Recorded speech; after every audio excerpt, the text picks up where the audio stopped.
Waves crash against the hull of the Kyrene. The Mediterranean is against us today, says the trader Zeno of Citium. The waves grow harsher. All of Zeno's goods are on the ship. The ship capsizes. All that's left is the trader and the clothes that are on his back, only kilometers away from the docking point in Athens. However unfortunate, Zeno would use this misfortune to make it a moment to change the course of philosophy as a whole and start the great age of ancient philosophy. This was the birth of Stoicism.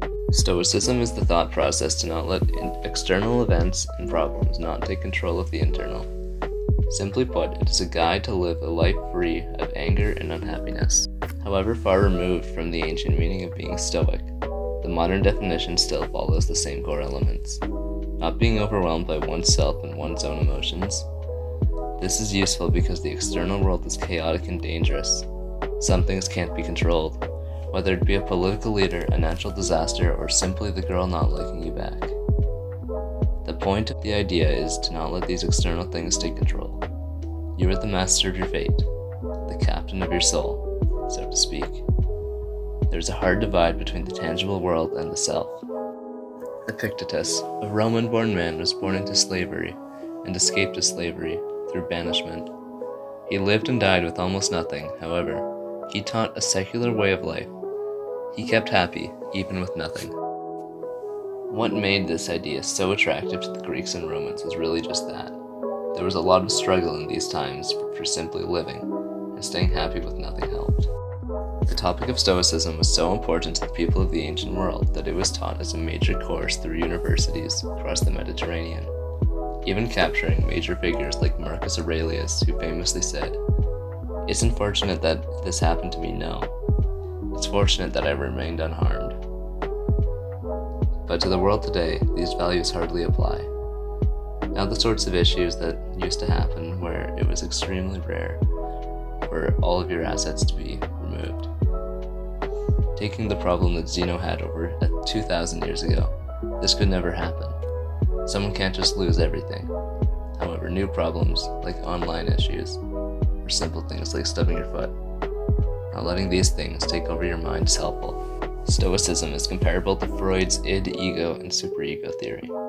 Remaining stoic is listening to the superego, and people who have a high emotional maintenance listen to the id. But the question now arises, how do you empower the voice of the superego? The best way to strengthen this voice is by eliminating vanity and throwing out all the ego.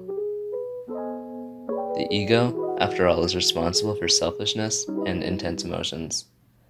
Vanity is essentially the thought and act of trying to be better for one's peers. The dissolving of vanity and unnecessary assets is the first step to being stoic. It takes a great commitment to not double back on these efforts. As it's said, no man is ever wise by chance. Wisdom is the convergence of one's own mind and intense internal struggle. All someone would have to do to become wise is face it. Face the struggle head on. And as like most things in life, the more direct the struggle, the more effective it becomes. Stoicism is obviously not for everybody, and is a deeply depressive subject that should not be taken lightly.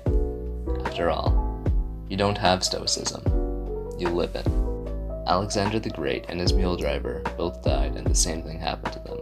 It's a famous quote from Roman Emperor Marcus Aurelius. He took the idea of Stoicism and spread it across all of Europe.